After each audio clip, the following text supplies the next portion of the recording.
Hey there, it's Kristen. And before we dive into today's episode, I have a tiny favor to ask.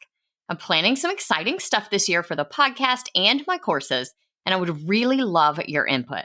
I put together a super quick survey. It's mostly multiple choice and shouldn't take you more than a few minutes. Your feedback will directly shape the content I create this year, so I can make sure it's exactly what you need to thrive in your business without the hustle. Because I know your time is precious, everyone who completes the survey gets entered into a giveaway where 2 lucky winners will get a $50 gift card to Amazon or Target, your choice. It's just a little thank you for helping me make this year on the show the best yet. Head over to kristendoyle.co/survey, or you can find the link in the show notes. The giveaway ends on April 14th, so don't wait too long.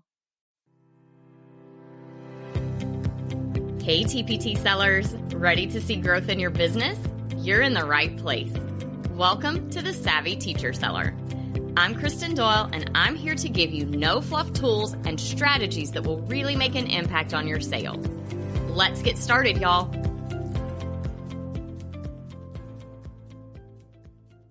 Hey y'all, welcome to this episode of the Savvy Teacher Seller. I'm your host, Kristen Doyle, and today we are talking about the importance of having an email welcome sequence for new subscribers that join your list and some of the pitfalls of not creating one. You might have heard of a welcome sequence, or maybe you've heard it called a nurture sequence. But either way, about a year ago, I finally took the time to create my own, and let me just tell you, the difference has been huge. I am getting more replies to emails, more clicks to my links, more sales for the things that I'm promoting in my weekly emails. And that experience in my own email marketing really solidified for me how important it is not to neglect those first few emails that subscribers get when they sign up. So let's get into it and talk about the magic of a welcome sequence. We'll start with the purpose of a welcome sequence and what it can do for you, and then I'll share some tips for creating your own. One of the first things that your welcome sequence needs to do is extend this warm welcome to your list. See, we all know that first impressions are so important, and you want your subscribers to feel valued and welcomed to your list right from day one. Your welcome sequence should also serve as an introduction so that new subscribers can get to know you and what you offer to them. It's also about building trust with your subscribers.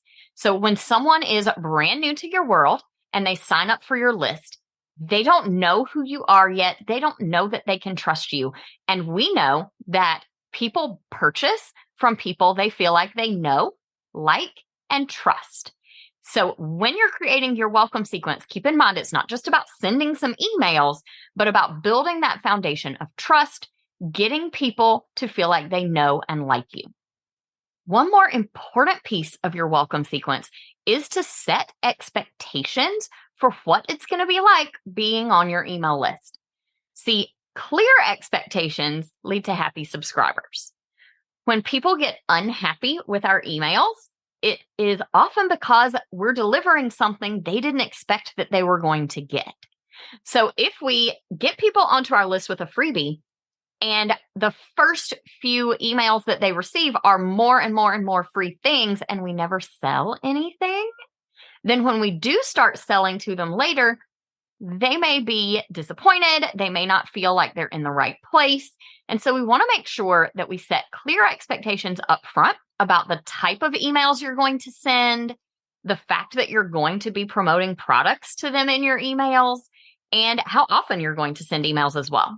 Another thing to keep in mind as far as expectations is to be sure that your welcome sequence emails follow the same type of style that your regular emails will follow every week as well. Now, one great thing to do in your welcome sequence is provide some quick wins. We all love instant gratification. So if you can provide some sort of quick win in those first couple of emails where your subscribers feel like they're getting something great from being on your list, then they're more likely to stick around. Those are your 5 reasons that your welcome sequence is so important and things that it can do for you in your business. Let's talk specific tips for creating your own welcome sequence. First up, you want to make sure that these emails are going out consistently and that they're going out quickly after someone first signs up for your list. For that reason, I recommend doing your welcome sequence in an automated way so that you are able to have these go out on regular intervals, no matter when someone signs up. I do this in ConvertKit using a visual automation and a sequence that is scheduled to deliver emails. Now, in terms of frequency, personally, I deliver those emails every 2 to 3 days initially, and then I roll them in at the end of the welcome sequence to a tag that lets them start receiving my regular weekly newsletters. So that does mean that people who are in the welcome sequence are not getting my regular weekly newsletters right now. And that's okay. I know I might be missing out on maybe some potential promotion opportunities or something, but it really is that important to welcome people into your world the right way. Now, when it comes to automating, one potential issue that you'll just need to plan for is avoiding people going into the same sequence and getting the same emails multiple times. Now, most platforms have a system to avoid this, but you can also set it up so that you are not duplicating your welcome sequence for every opt-in, but that you are sending all of your new subscribers to the same welcome sequence. On ConvertKit, the way that I do this is I send out my initial email with the freebie as the incentive email. Some platforms might call that an autoresponder when they sign up for the form. And then the rest of the emails in my welcome sequence are not tied to that form.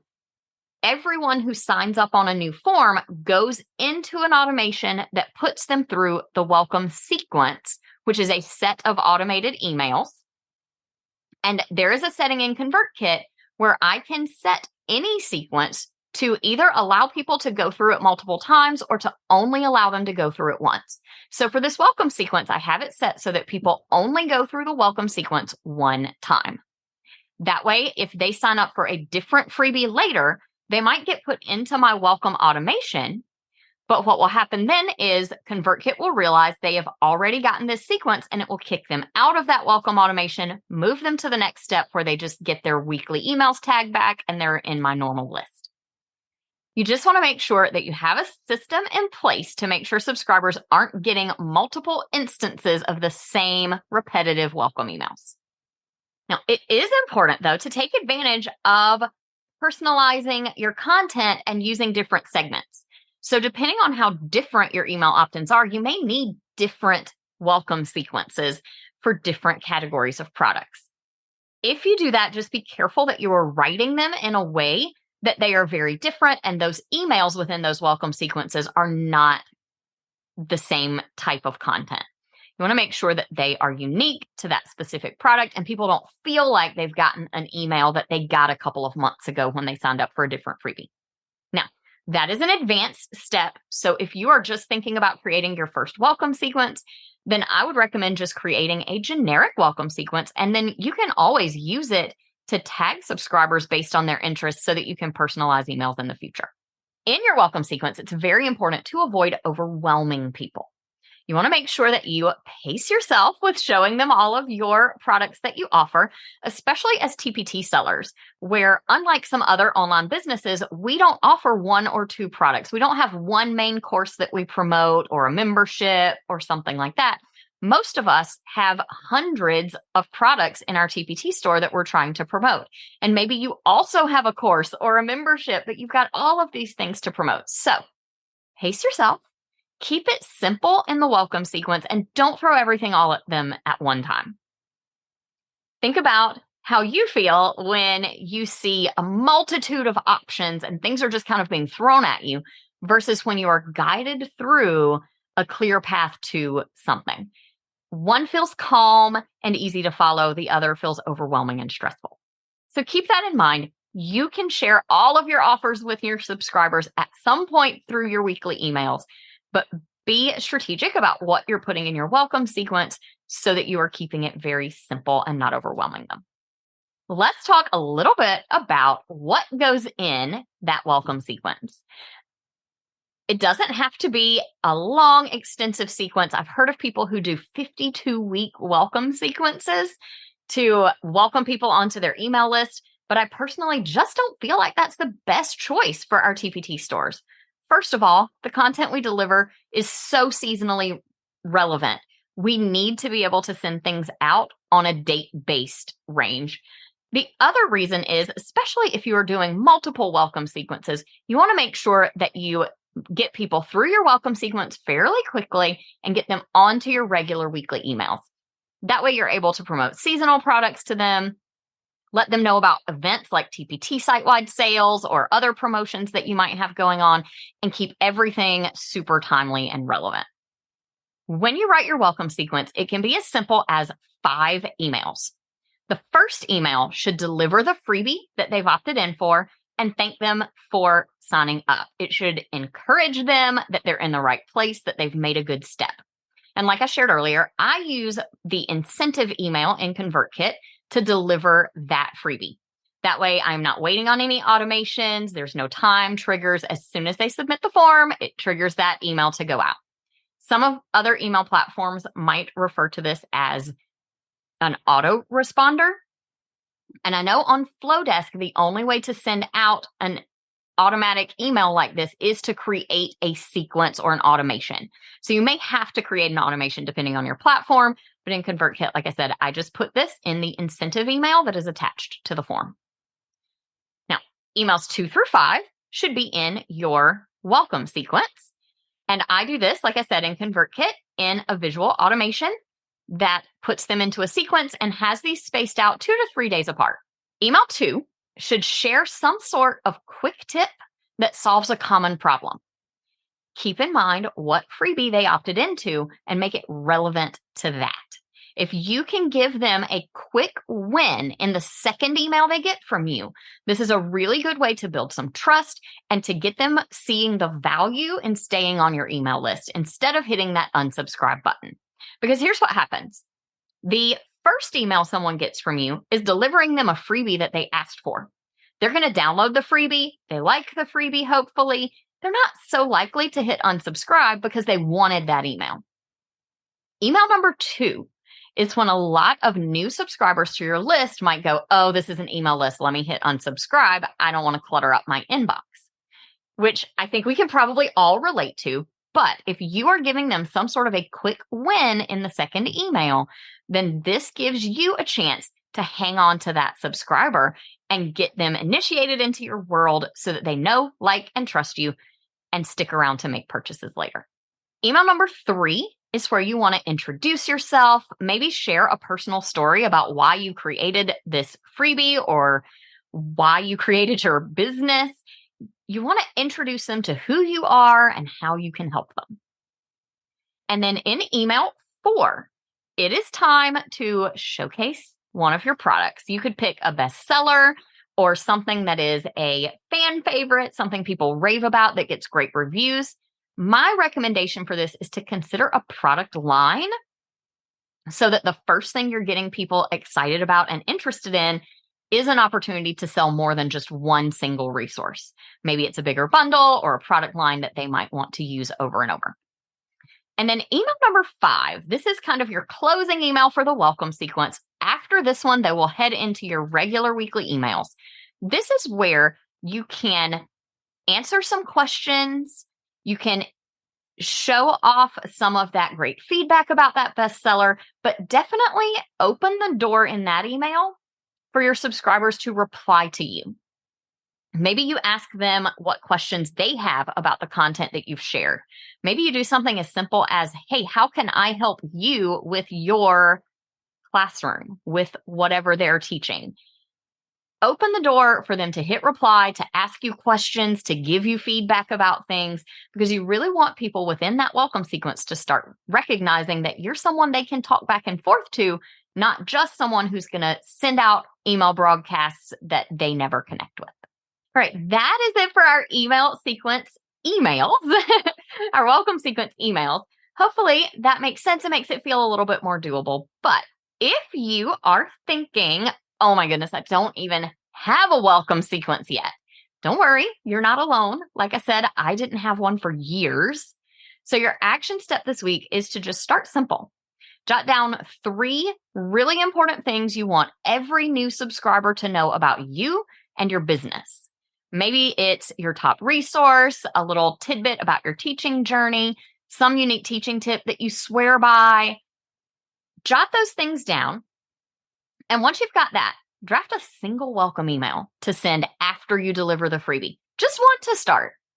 Anything is better than nothing, and you can always expand on it later. Now, if you've been listening and nodding along and thinking, wow, I really need to up my welcome sequence game, but I am not good at writing the emails, then I do want to share a really great resource with you that I have personally used for so many different things.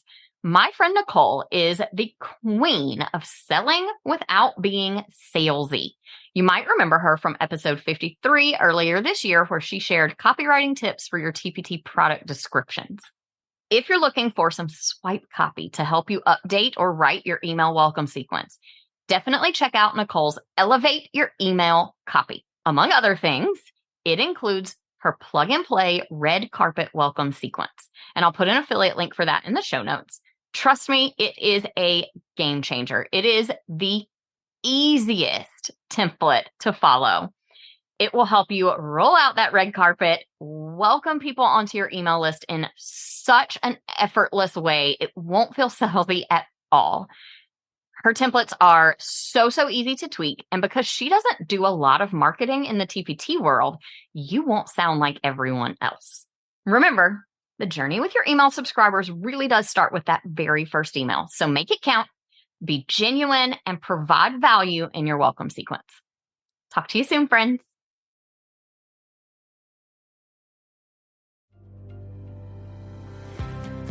I hope you enjoyed today's episode. If you did, please share it with another teacher seller who would also find it helpful.